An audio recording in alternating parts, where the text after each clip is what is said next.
Good evening, ladies and gentlemen. This is the July 17, 2014 regularly scheduled meeting of the Board of Adjustment of the Municipality of Anchorage. And the first item of business is, Madam Clerk, would you please call the roll? Yes. Bernd Kuchau, Here. John Haxby, Here. Robert Stewart, Here. Bruce Webb, and also with us is Sally Kushko, board support. And my name is Lisa Slusner, and I'm staff support. Thank you. It appears that we have a quorum. You have been receiving the agenda. Are there any questions, issues, proposed changes to the agenda that you see? Mr. Chair?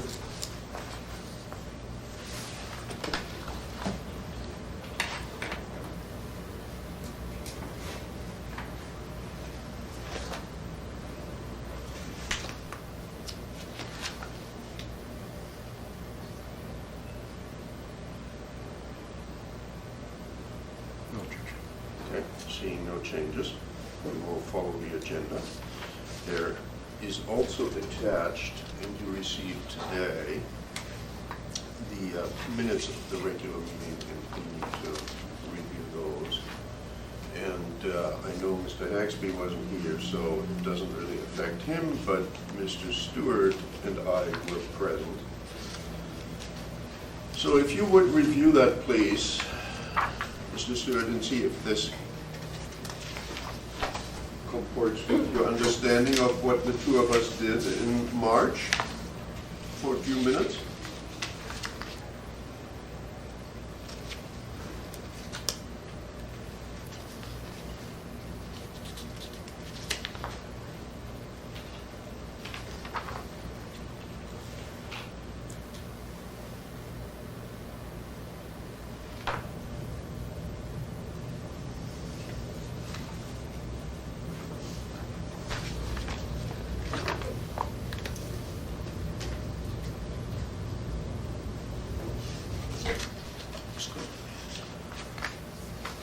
Seeing no objections to the minutes of the previous meeting, they are adopted. Next item of business concerns the status of this board. As I mentioned before we went on the record, there are presently 3 board members and 1 alternate whose term is expiring. That's Mr. Webb. His term is expiring October 14, and he has indicated that he does not wish to be reappointed. Madam Clerk, it says here that 1 seat is vacant, and that was Michael Jensen, as I recall, who resigned last year. The seat 5, the expired alternate, that is Mr. Webb, right? Yes. Okay, whose term really has not yet expired, but it will expire on October 14th. So I would urge you, unless you want to sit on every single case, I would urge you to come up with a couple more candidates. The criteria are that the person, or persons I should say, should have some knowledge in the land use planning area here and have some experience here in Anchorage. So if you know of anybody, I can tell you that the mayor's office is desperately searching for candidates. I've been in contact with them several times, and they just don't have anybody. So if you can think of somebody who's qualified, please, maybe you can give me a call. We can talk about that person, and then we'll go from there. Okay. That also then, getting to the next item on the agenda, there is another case pending, and it is BOA Appeal 2014-3. Considering that Mr. Webb's term expires October 14, and the dates that are available and that are convenient kind of center around his time of retirement, resignation, expiration, whatever you want to call it, it appears to me that we really need to focus on the three of us, that there is really no alternate available. So, having said that, Lisa, the clerk had previously circulated 3 dates, and I can tell you that my druthers would be if we scheduled it for October 8. And the reason for that is that the bench memorandum will be available essentially at the end of September. And so that needs to give us time to consider that and also to prepare for the case in the light of that bench memorandum.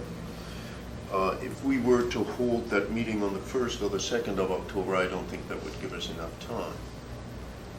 I'm okay with the 8th. Are you okay with October 8? Yeah. Mr. Stewart? Yes. 8. All right. Madam Clerk, is that okay with you as well? It's perfect. Okay. So the record should reflect that we have decided unanimously, it's obviously okay with me, that we have decided unanimously that case 2014-3 is scheduled to be heard on October 8 at 5:30. 5:30. You'll send out a notice for that? And yes. you will send a notice around, and by the way, I'm very impressed with the work that you have done here to get things to us in a timely manner. I want to thank you on behalf of all of us here. Okay? All right. Anything further before we get into the main case for tonight? So it's a given then that we three are going to be doing it? Yes, the three of us, and the record should reflect that I as chair and Mr. Stewart and Mr. Hagsby will sit on that case.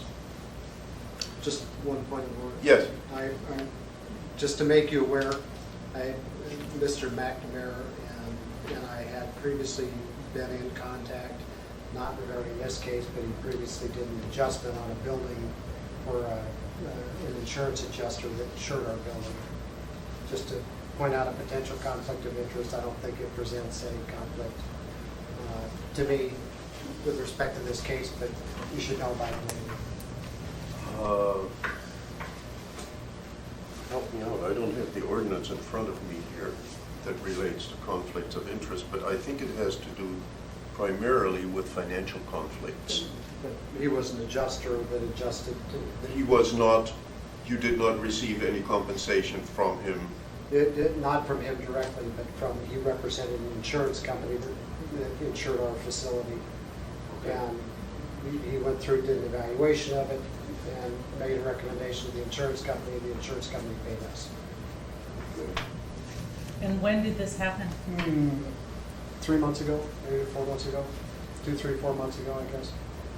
Do you feel that you can be fair and impartial in this case? Yes. And any work he did wouldn't influence you in making your... There's no impact. Case was settled. The claim was paid, and I had no idea at the time that he was involved in this case or whatsoever. So Okay, and there were no discussions regarding this case? absolutely not. I think it is up to you to determine whether you have a conflict or not, isn't that correct? Well, and I think the board can... If we could waive it if we wanted Yeah, to. and if he's I made I don't see any disclosure and if I he's don't no see any problem. conflict here Okay. either. Just thought I would disclose. Okay, well, thank you for the disclosure, I appreciate that. No problem. We then come to the main case for tonight, and that is BOA Appeal Number 2014-1. And that case is styled Planning and Zoning Commission Case 2013-159, Conditional Use Permit Application for the Justine Park Substation Expansion. Magnoska Electric Association appellant. For the record, I should note that the decision appealed from is dated January 14, 2014. AM 2130 or 30 requires an appeal to be filed no later than 20 days after that date. In this case, that date fell on a Sunday, so an appeal is still timely filed if it is filed on the following business day. In fact, the appeal was filed on February 3, and thus it appears that it was timely filed. And so the appeal is properly before the board. In terms of what we can do, and by way of paraphrasing,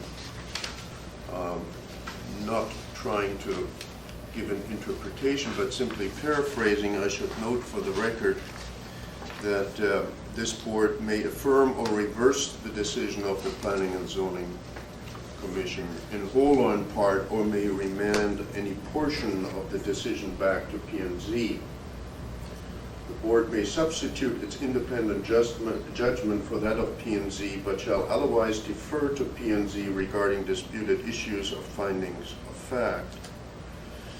The board may remand to P&Z if there is insufficient evidence in the record on an issue material to the case. As I said, I'm merely paraphrasing the provisions of AM 2130, 90 through 100.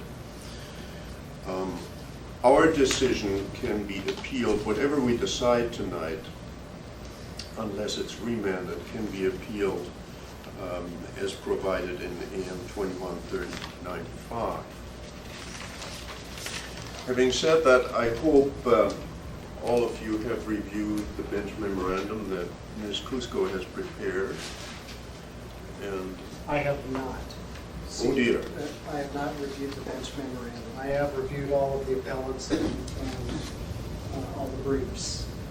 And I have reviewed both the municipality language brief and the MEA's. how about the transcript?